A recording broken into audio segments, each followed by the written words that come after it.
I don't know if you've ever been watching a movie that you love and it comes on television, and of course nowadays with streaming services, this rarely happens probably to people anymore. But there have been moments in my life where maybe I saw randomly looking at a channel guide that one of my favorite movies was coming on, and maybe I flipped it over and it had this introduction at the beginning that it had been cut and edited for time in order to fit into a time slot. They cut some of it out.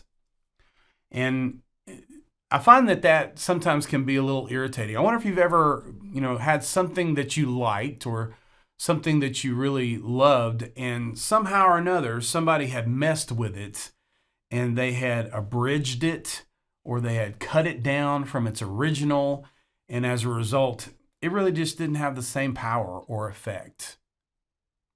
There is a British poet by the name of Stephen Turner, and his type of poetry isn't necessarily the way we normally think of poetry, where things should rhyme or, follow that familiar type of cadence. But I want to kind of illustrate this idea of when you abridge something, the effect of it is diminished when you cut it down.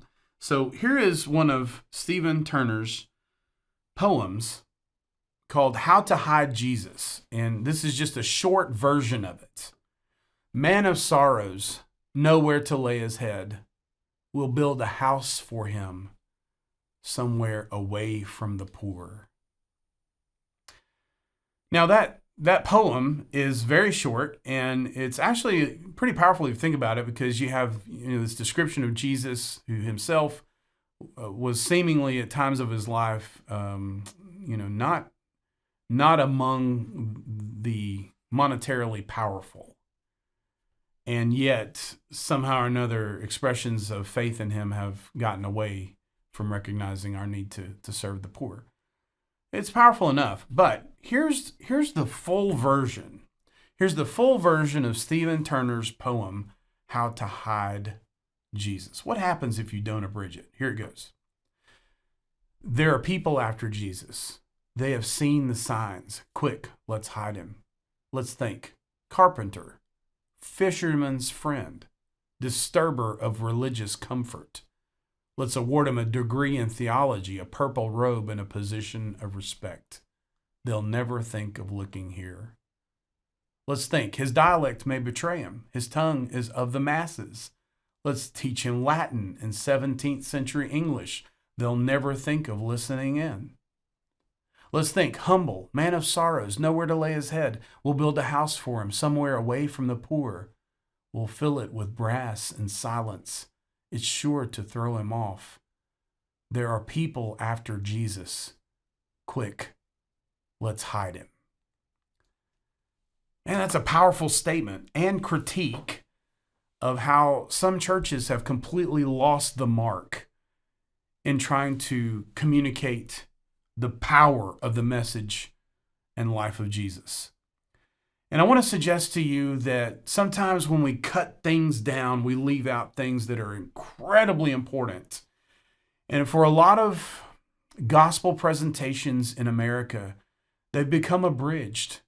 They've become cut down, and we've left out things that are essential and important. Because for a lot of gospel, expressions, the truth is they've been boiled down to making converts and boiled down to making a decision rather than making disciples. In Scripture, the way disciples were made is that you went, you baptized them, and then there was this ongoing process of teaching them. And in a lot of presentations that you see on television and a lot of mega churches and popular churches, the idea is that Jesus is there for a one-time decision, and he is going to make absolutely everything perfect in your life thereafter. And nothing in the Bible could be further from that idea. The truth of the matter is Jesus was baptized, and immediately he was thrust into the wilderness of temptation. And we should expect no different. But we should also understand that Jesus said, pick up your cross, take it up. and understand it will be a hard road. And so for us, let's keep in mind that baptism is not the end of it. It's only the beginning. And that our gospel involves showing people in our everyday lives the real Jesus. Don't cut the important things of the teaching and life of Jesus out of how you live your faith. In Jesus' name, His love is burning in our hearts like living flame.